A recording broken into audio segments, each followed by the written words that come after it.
أستغفر الله رب البرايا أستغفر الله من الخطايا.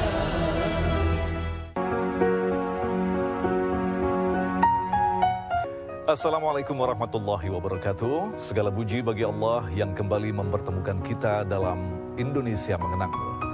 Indonesia mengenang warisan yang ditinggalkan oleh almarhum guru kita Kiai Haji Zainuddin MZ dan Ustadz Jeffrey Al-Bukhari berupa nasihat-nasihat ketakwaan dari sumber Al-Quran dan Hadis yang tentu kita butuhkan sebagai pedoman dalam lembaran kehidupan yang kita lalui. Puasa melembutkan hati, itulah tema kita kali ini. Dengan berpuasa, sesungguhnya manusia diisyaratkan agar menata satu potensi yang tertanam dalam jiwa manusia, yaitu potensi keburukan dan kebaikan. Apakah dalam kehidupan ini, hati kita lebih banyak membisikkan keburukan atau kebaikan? Disinilah dibutuhkan satu momentum dalam waktu tertentu yang mampu membuat manusia merasa peka terhadap bisikan-bisikan ini. Lembutnya hati dan dicapai oleh manusia yang telah melalui proses ibadah saum dengan bersungguh-sungguh. Itulah tujuan daripada puasa atau ibadah saum yang kita laksanakan di bulan suci Ramadan. Pemirsa, inilah Indonesia.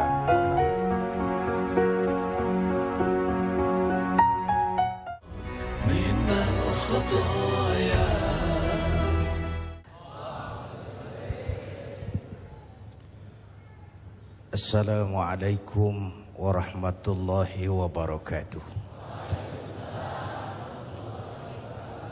Hadirin dan pemirsa TV One yang saya hormati,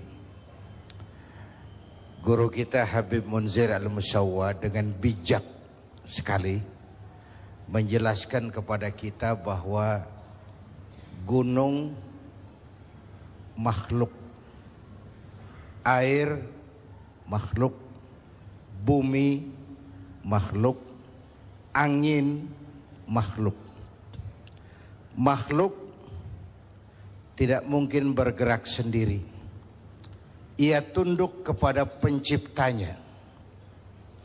Jadi logikanya, mulai hari ini baik-baik dong sama yang bikin angin, supaya niupnya nggak kekencengan.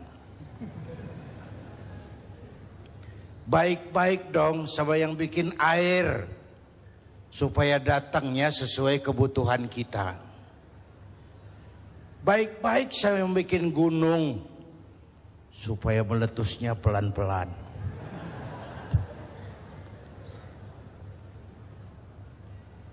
Lalu Ananda Fikri cerita tentang fenomena bencana sampai kepada kufur nikmat. Tuh, kalau geraknya, suaranya mirip saya jangan heran. Karena memang kami bertetangga.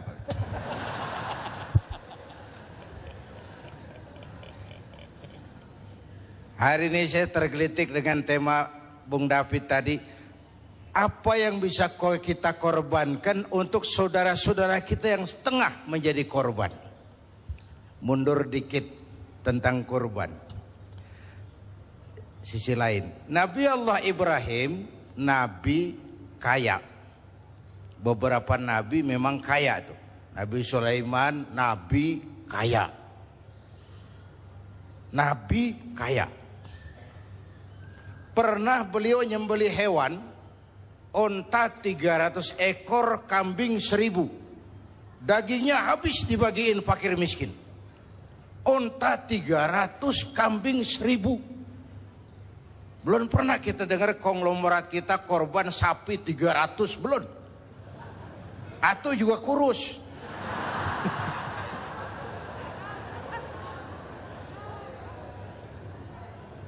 Unta 300, kambing 1000 disembelih, dagingnya habis dibagiin fakir miskin.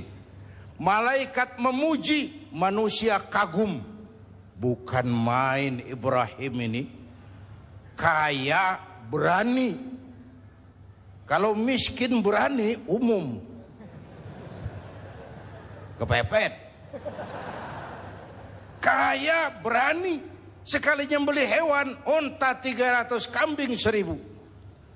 Dikagumi malaikat, dipuji manusia, timbul sifat manusiawi beliau. Kalau onta 300, kambing 1000 mah kecil. Jangan onta, jangan kambing. Andai kata saya punya anak sekalipun, diperintahkan untuk disembelih, akan saya sembelih untuk mendekatkan diri kepada Allah. Tuh keluar tuh ucapan. Kenapa? Waktu itu beliau belum punya anak, jadi ngomongnya enak. Tuh biasa bahasa kampanye.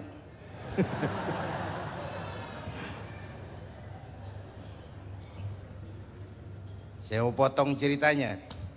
Setelah punya anak bernama Ismail dari Siti Hajar, falamma balagha ma'ahu sa'ya. Ketika Ismail sudah pandai usaha, sedang lucu-lucunya, anak sebiji mata wayang sedang lucu-lucunya.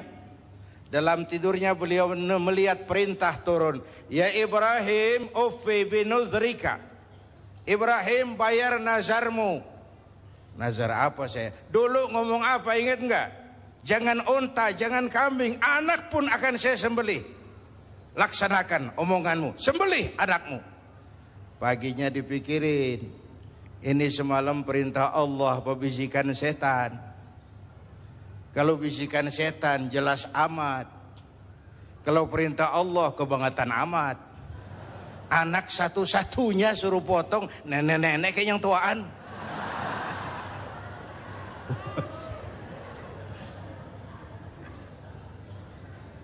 Maaf nek, bercanda.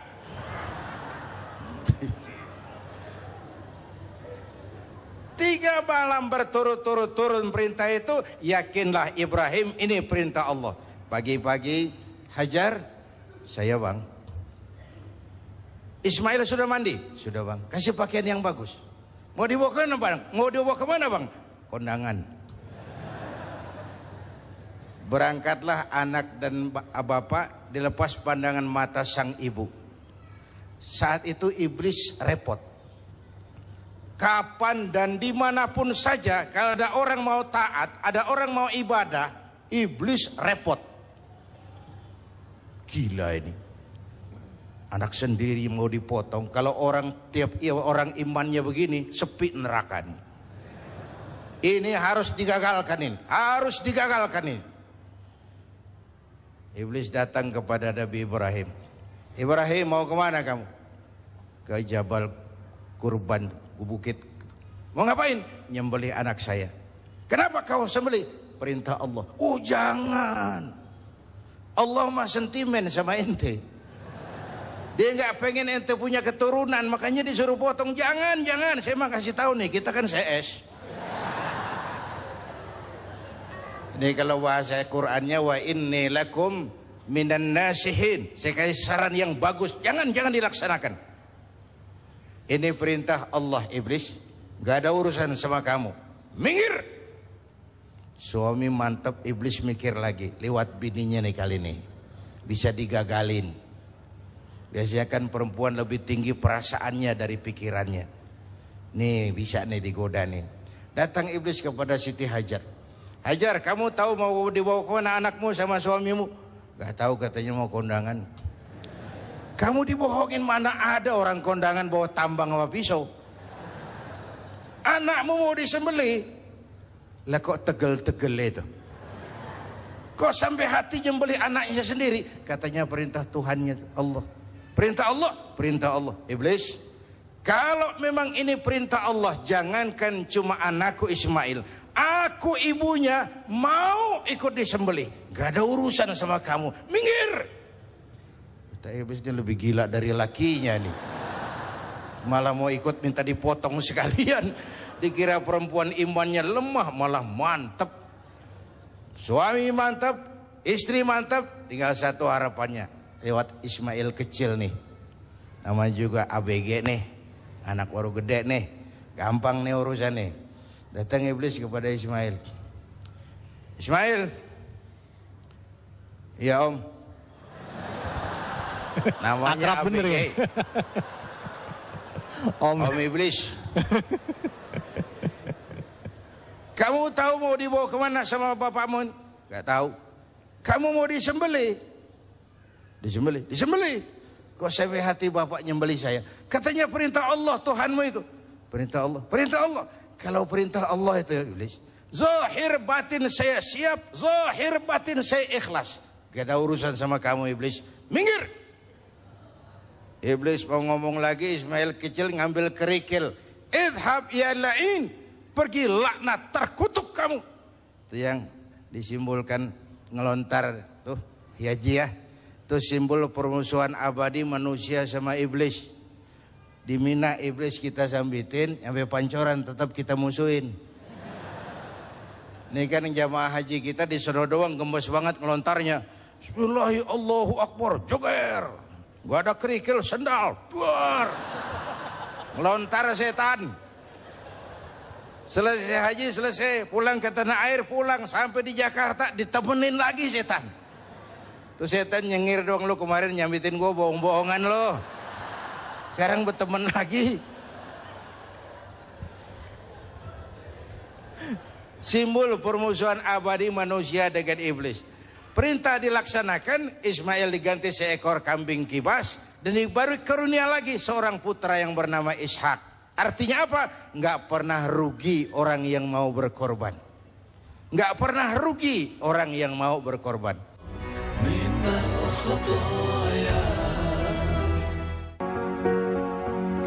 Pemirsa, hati memiliki watak yang terbolak-balik.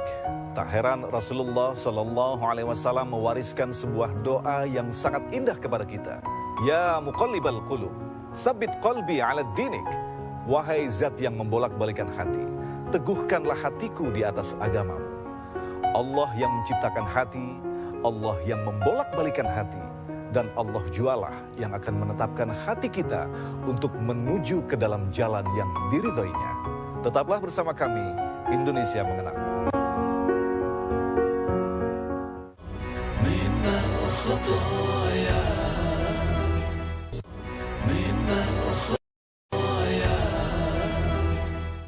Bapak Ibu dan pemirsa TV One yang saya hormati.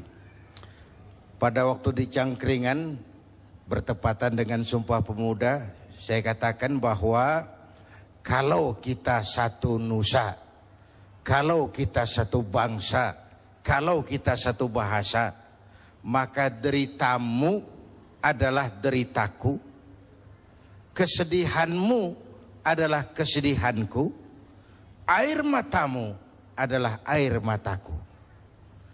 Lalu apa yang bisa kita korbankan untuk saudara-saudara kita yang tengah menjadi korban? Pertama, saya bangga, saya bersyukur Bapak Presiden memilih berkantor di salah satu ruangan di Magelang, di kaki Gunung Merapi. Sosok dari pemimpin yang ingin dekat dengan rakyat bagaimanapun keadaan yang tengah dihadapi oleh rakyat. Ini mengingatkan ke saya waktu terjadi peristiwa hijrah.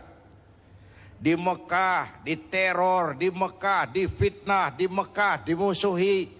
Sahabat pada usul, kenapa enggak hijrah saja ya Rasul? Sabar, belum ada komando. Ketika perintah hijrah turun, sahabat dikumpulin, Nabi pidato. Tuan-tuan, labaika ya Rasul. Perintah hijrah sudah datang. Lalu, berangkatlah kalian lebih dulu ke Madinah. Tuan, kapan ya Rasul? Belakangan. Kenapa belakangan? Kan enakan bareng. Kalian tahu, yang dikejar-kejar saya. Target nomor 1 saya. Yang mau dihabisi saya. Kalau kita hijrah bareng-bareng, kita diuber terus. Tapi kalau kamu lebih dulu berangkat hijrah, kamu akan sampai dengan selamat di Madinah insya Allah. Karena saya yang mereka kejar, saya yang mereka ancam, saya yang mereka mau bunuh, tetap bertahan di Mekah. Mekah bahaya, berangkatlah kamu selamatkan dirimu, biar saya di Mekah menghadang bahaya. Inilah pemimpin. Gak mentang-mentang turun perintah hijrah, terus ngepak koper, udah ya gue duluan ya. Enggak. Keselamatan umat diutamakan. Kemaslahatan umat diutamakan. Jadi kalau presiden saja sudah berkantor di kaki Gunung Merapi, menggembirakan buat rakyat, mestinya menteri-menteri yang berkaitan juga mikir, Menko Kesra, Mensos. Kalau begitu saya mesti berkantor di tempat pengungsian. Deketan lagi. Menerima sinyal. Jangan boyong-boyong doang. Ada empati. Man a'ana mujahidan faqad jahada. Siapa yang membantu orang yang sedang berjuang, pada hakikatnya dia juga sudah ikut berjuang. Bapak Ibu hadirin dan pemirsa TV One yang saya hormati. Wallahu fi aunil abdi madamal abdu fi auni akhi. Allah akan selalu menolong seorang hamba selama hamba itu masih mau menolong saudaranya. Dulu ada pepatah, a friend in need is a friend indeed. Itu bahasa Jawanya begitu. A friend in need is a friend indeed. Teman sejati kelihatan waktu kita perlu. Teman sejati kelihatan waktu kita perlu. Begitulah rakyat ini. Merasa ada kok, kita punya pemerintah kok, kita punya pemimpin kok, kita nggak sendiri kok, kita punya teman kok. Sesuai dengan bidang dan kemampuan kita masing-masing. Dulu Nabi Sulaiman menggalang dana untuk mobilisasi mau jihad. Bukan cuman manusia, binatang semua pada nyumbang. Mula-mula datang gajah. Gajah nyumbang kebo. Datang kerbau, kerbau nyumbang ayam. Nyumbang kambing. Datang kambing, kambing nyumbang ayam. Datang ayam, ayam nyumbang burung. Datang burung, burung nyumbang belalang.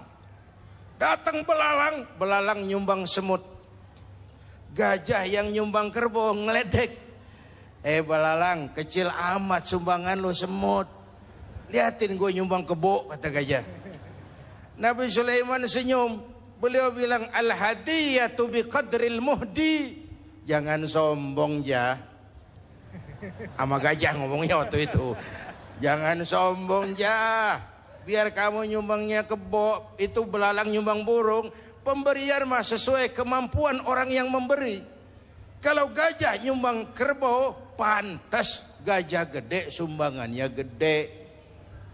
Belalang nyumbang semut, wajar belalang kecil sumbangannya kecil. Ini yang sering terjadi, datang gajah nyumbang semut. Tahu masjid lagi direnovasi, mobilnya banyak, rumahnya gede, datang panitia masjid 1000. Sesuai dengan bidang dan kemampuan kita masing-masing, ada rasa kepedulian. Kita kan bangsa yang, Indonesia kita ini bangsa yang murah senyum. Kita bangsa yang santun. Kita bangsa yang punya semangat gotong royong.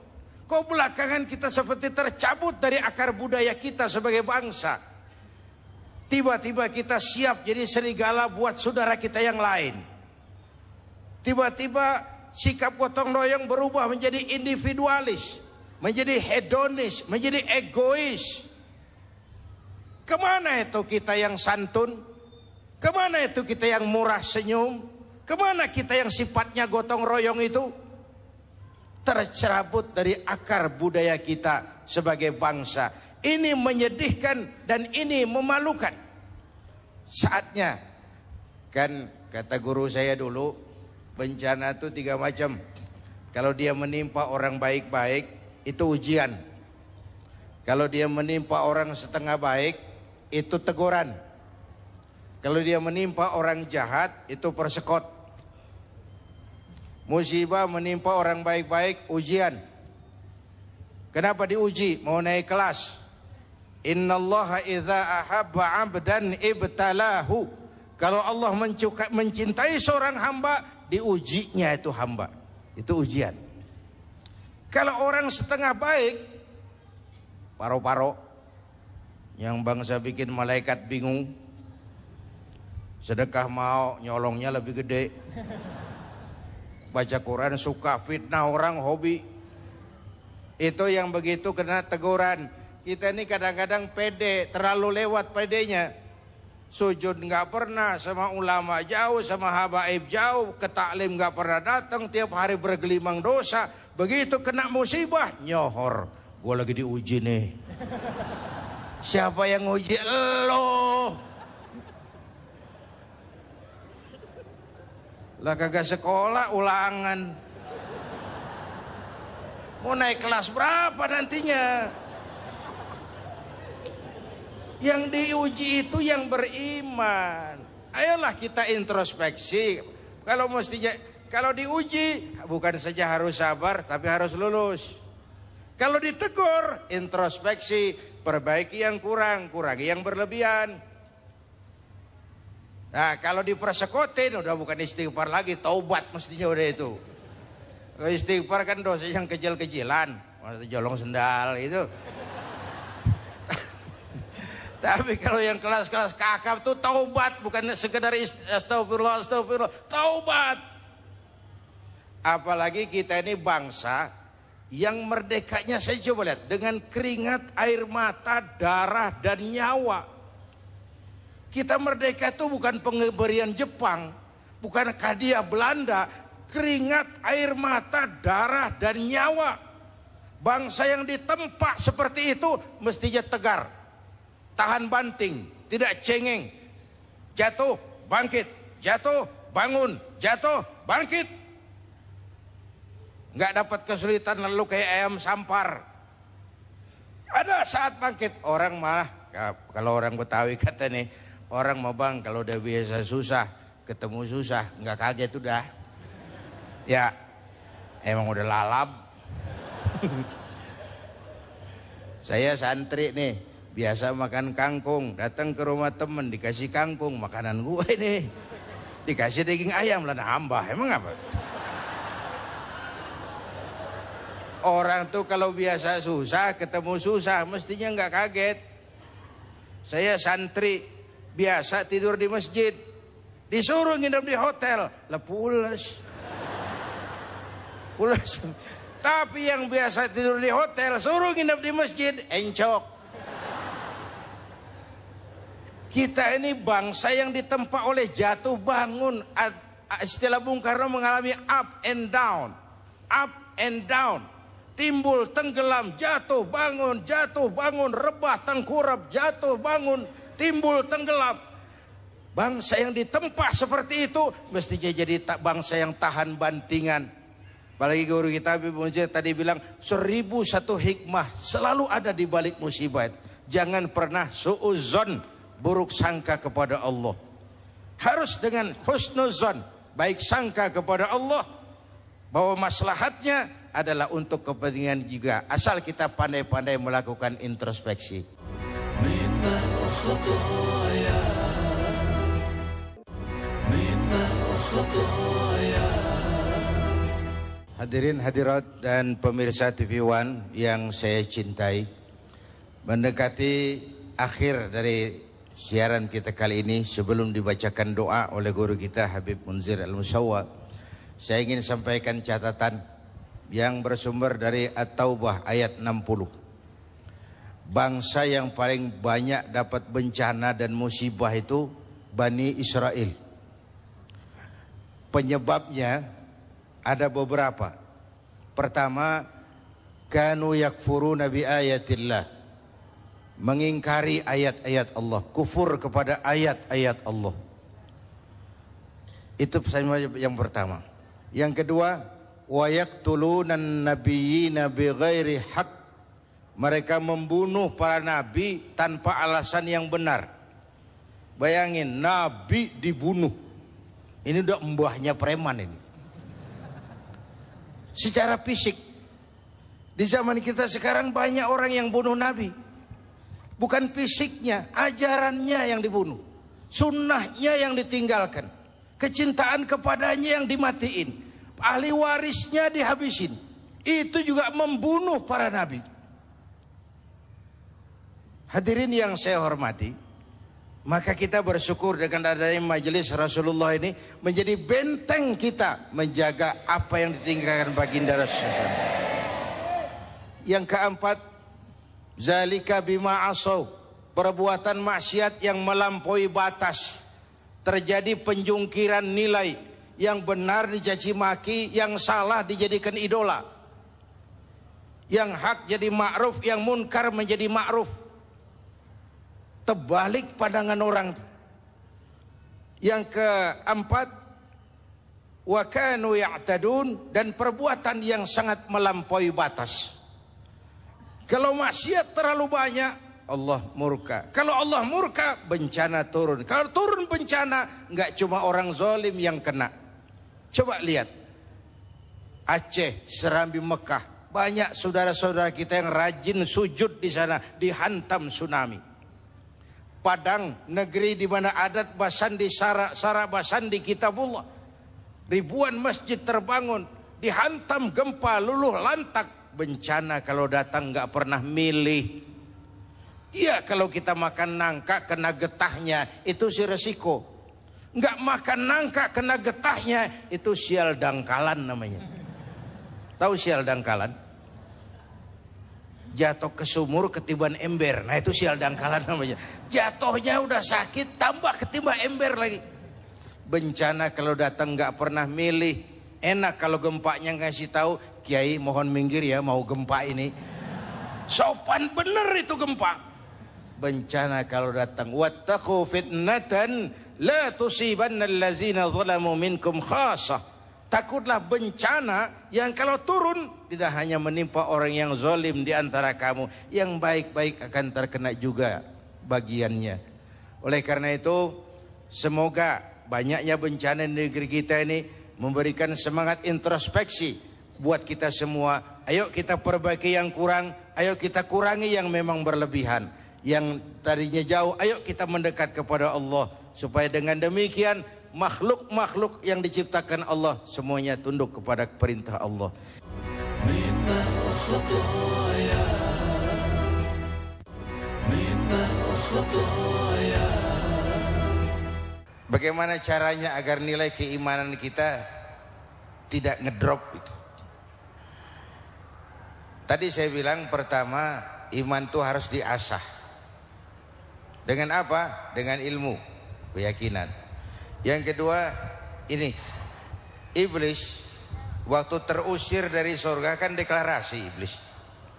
Lantaran Adam saya terusir, maka sejak hari ini Adam dan keturunannya musuh bebuyutan. Saya akan gelincirkan mereka, saya akan goda mereka dari depan, dari belakang, dari kiri dan dari kanan. Begitu dalam Quran. Iblis tidak menyebut dari atas dan dari bawah. Kiri, kanan, depan, belakang. Itu sumber godaan iblis. Enggak nyebut atas bawah. Kenapa atas enggak disebut? Atas itu tempat orang munajat. Orang yang banyak bermohon kepada Allah, itu bebas iblis. Banyak meminta. Bukan minta banyak, banyak minta. Itu lain tuh. Banyak minta, meminta banyak. Beda ya kayaknya. Kita disuruh banyak minta, bukan minta banyak. Bawah itu simbol orang sujud. Orang sujud itu juga daerah bebas iblis. Maka atas bawah iblis gak nyebut. Kiri kanan depan belakang, oke, saya hantam mereka, saya goda mereka. Kiri kanan bisa bermakna panggilan dunia, hedonisme, materialisme, pangkat, jabatan. Dengan itu semua kita bisa, iman bisa menurun. Tapi kalau rajin munajat, rajin sujud, tidak akan terjadi penurunan iman. Naik pangkat tetap hamba Allah. Jadi orang kaya tetap hamba Allah. Jadi pengusaha sukses tetap hamba Allah. Itu kiatnya supaya iman tidak turun. Tetap menyadari nilai kehambaannya. Hanya dua posisi yang iblis tidak sanggup menjangkau. Atas, bawah. Atas adalah munajat, bawah adalah sujud. Itu saya kira Pak Jinjang. Rasulullah memang pernah mengajarkan kita irhamu salasatan minan nas. Kasihanilah 3 orang. Pertama, azizan zalla, orang terhormat yang jatuh hina. Itu kalau nggak kuat mental, ambruk. Iya. Pejabat tinggi tiba-tiba pensiun, stroke. Biasa pintu mobil dibukain orang, kacamata dibawain orang, mana-mana digondol, dikawal-kawal. Begitu pensiun kagak ada yang ngopenin. Struk. Azizan zalla, orang mulia yang jatuh ke bawah. Yang kedua, wa ghaniyan qad iftaqara, orang kaya yang jatuh miskin. Tuh kalau enggak kuat mental itu juga depresi, itu gampang stroke juga. Biasa serba ada, kaya jatuh miskin. Kalau miskin jadi kaya paling kaget. Tapi kaya jadi jatuh miskin, ini ribet kalau nggak kuat mentalnya itu. Yang ketiga, wa faqihan yal'abu bihil juhal, orang ahli fikih tapi dipermainkan oleh orang bodoh yang punya kekuasaan. Zamannya nih, orang ngerti agama, ahli fikih tapi dipermainkan oleh orang bodoh yang sedang punya kekuasaan, mengeluarkan fatwa-fatwa pesanan untuk menyenangkan kekuasaan. Itu kasihan orang seperti itu. Bagaimana Kiai? Haram. Yang benar Kiai, haram dikit dah. Pakai dikit dah lagi. Orang bodoh yang dipermainkan, orang alim yang dipermainkan orang bodoh yang punya kekuasaan. Tapi masalah bangkit dari keterpurukan itu perlu. Kenapa? Pedomannya cuma satu. Kita percaya bahwa apapun yang terjadi pada diri kita sekarang ini, itulah yang baik menurut Allah. Yang baik itu kita terima, tapi terus berusaha mencari yang lebih baik dengan keyakinan bahwa yang terbaik belum datang. Kita percaya apapun yang terjadi pada diri kita itu yang baik. Kita terima itu karena kita tahu ada yang lebih baik. Kenapa kita mau mencari yang lebih baik? Karena kita percaya yang terbaik belum muncul. Terus berarah ke arah kepada yang sesuatu yang jadi lebih terus baik. Optimis gitu ya Kiai? Harus optimis, karena orang yang pesimis, orang yang sudah ngubur kakinya sebelah sebelum melangkah. Orang yang pesimis, orang yang sudah ngubur sebelah kakinya sebelum melangkah. Belum apa-apa udah nggak pede, susah jadi. Mengubur sebelah kakinya sebelum dia melangkah. Itu sebabnya Rasulullah mengajarkan satu doa, kita bermohon kepada Allah dari sikap lemah hati. Minal ajzi wal kasal, lemah hati dan malas. Itu kan sikap, kalau sudah lemah hati dan malas, itu sudah kita tidak akan bisa melakukan apapun. Kalau itu sudah sumbernya. minal khataya, minal khataya. Pemirsa yang dirahmati Allah, demikian Indonesia Mengenangmu untuk kesempatan kali ini. Mudah-mudahan kita termasuk umat pilihan Allah, umat yang dipilih untuk mendapatkan ridhonya. Karena tak ada hadiah seindah apapun di dunia ini yang mampu menandingi hadiah Allah berupa ridha Allah dalam kehidupan kita. Mohon maaf atas segala kekurangan dan kesalahan. Assalamualaikum warahmatullahi wabarakatuh.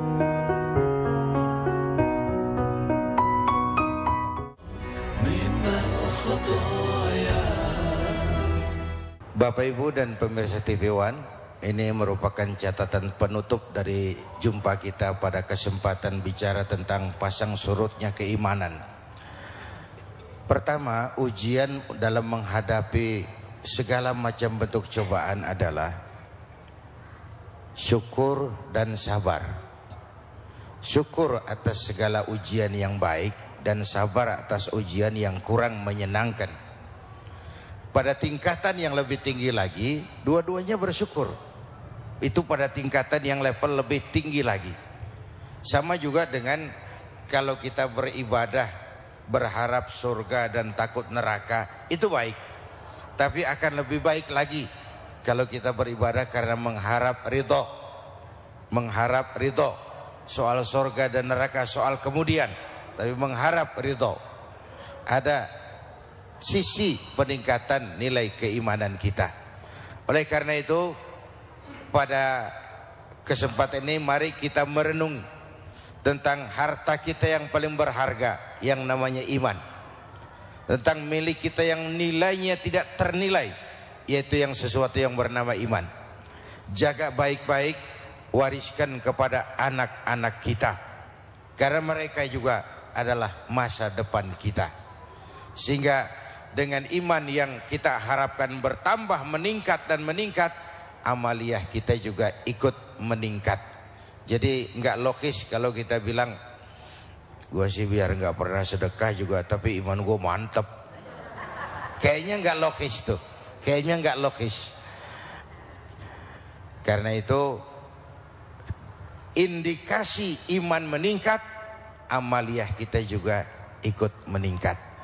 Mudah-mudahan di bulan Ramadan dan sesudahnya ini grafik keimanan kita bertambah, bertambah dan bertambah, dan tidak semakin berkurang. Iya. Ini terima kasih dan Oke. mohon maaf. Kalau mengacu kepada konsep keagamaan, memang awal wajibin alal insan, yang pertama wajib diketahui manusia adalah mengenal Tuhannya.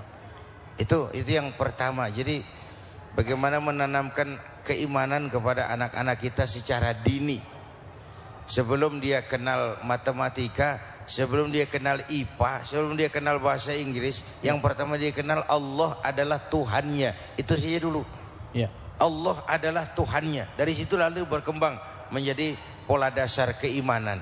Karena dalam Islam perintah Iqra tidak pisah dengan Bismi Rabbika. Iya. Bacalah tapi dengan nama Tuhanmu. Ilmu pengetahuan harus dilandasi atas dasar keimanan. Itu bahasa yang sering saya sampaikan, ibu mendingan mana? Punya anak pinter tapi kagak bener, sama punya anak bener tapi kagak pinter? Ayo mendingan mana ya? Bu, yang mana Bu? Yang paling mendingan mah punya anak biar pinter asal bener. Ya, biar pinter asal Bener. nah, supaya pinter anak sekolahin. Anak sekolahin. Gelang doang digedein lu. Supaya pinter anak sekolahin. Bapakmu coba tamat SD nak, kau sarjana. Bapakmu coba jadi RT, kau jadi camat. Anak-anak kita harus lebih baik dari kita. Supaya benar iman tanamkan di hatinya mulai sejak dini. Ya. Salah satu upaya menjaga stabilitas iman itu tadi saya katakan dengan jalan tafakkur. Tafakkur itu merenungi kekuasaan Allah. Orangnya bisa di masjid i'tikaf. Orangnya bisa ada di pinggir laut, di Ancol. Dia lihat laut terhampar luas biru. Jangan ngomong di pinggir laut. Image-nya orang umpamanya. Oh iya. Atau enggak ke laut lah, di kaki gunung. Iya. Dia lihat gunung tinggi menjulang ke angkasa. Bukan main lautan, bukan main gunung. Kalau gunung aja udah begini hebat, apalagi yang bikin gunung. Ini tafakkur. Apalagi yang bikin gunung. Dia enggak puji gunung, dia puji yang bikin gunung. Bukan main otak manusia, bikin komputer begini-begini hebat. Kalau yang otaknya aja begitu hebat, apalagi yang bikin otak. Allahu Akbar. Dia enggak puji otak, dia puji yang bikin otak. Ini tafakkur namanya. Bisa juga di masjid i'tikaf, merenung, enggak baca apa-apa, mulutnya diam aja, cuma hatinya Allah, Allah, Allah, Allah. Itu tafakkur juga dalam upaya menjaga stabilitas keimanan. Jadi tafakkur hal yang dimana saja bisa kita lakukan. Bahkan piknik pun bisa ada pahalanya. Piknik ada pahalanya. Piknik ya? Iya. Dengan melihat keindahan alam itu. Melihat keindahan alam, tidak memuji alamnya, tapi memuji yang bikin alam. Bapak Ibu dan hadirin, mari kita berdoa. Kita awali dengan Fatihah. Semoga ibadah Ramadan yang sudah kita kerjakan diterima Allah. Yang masih akan kita kerjakan diberikan kekuatan zahir dan batin untuk dapat kita laksanakan dengan sebaik-baiknya. Ala hadhiniyah al-Fatihah. Bismillahirrahmanirrahim. Alhamdulillah Rabbil Alamin. Allahumma salli wa sallim wa barik ala Sayyidina Muhammadin wa ala alihi wa sahbihi ajma'in. Allahumma Rabbana taqabbal minna salatana, siyamana, qiyamana, takhashu'ana wa ta'ambudana wa tammim taksirana ya arhamar rahimin. Allahumma ja'alna minas su'ada'il makbulin wa la taj'alna minal ashkiya'il mardudin. Allahumma anta تعلم ذنوبنا فاغفرها وتعلم عيوبنا فاسترها وتعلم حاجاتنا فاقضها كفى بك وليا وكفى بك نصيرا ربنا آتنا في الدنيا حسنة وفي الآخرة حسنة وقنا عذاب النار. Sama-sama kita istighfar. Astaghfirullah Rabbal baraya, astaghfirullah minal khataya, astaghfirullah Rabbal baraya, astaghfirullah minal khataya, astaghfirullah Rabbal baraya, astaghfirullah minal khataya. Sallallahu alaihi sayyidina Muhammad wa ala alihi wa sahbihi ajma'in. Ala rabbika rabbil izzati amma yasifun. Salamun alal mursalin walhamdulillah rabbil alamin. أستغفر الله من الخطايا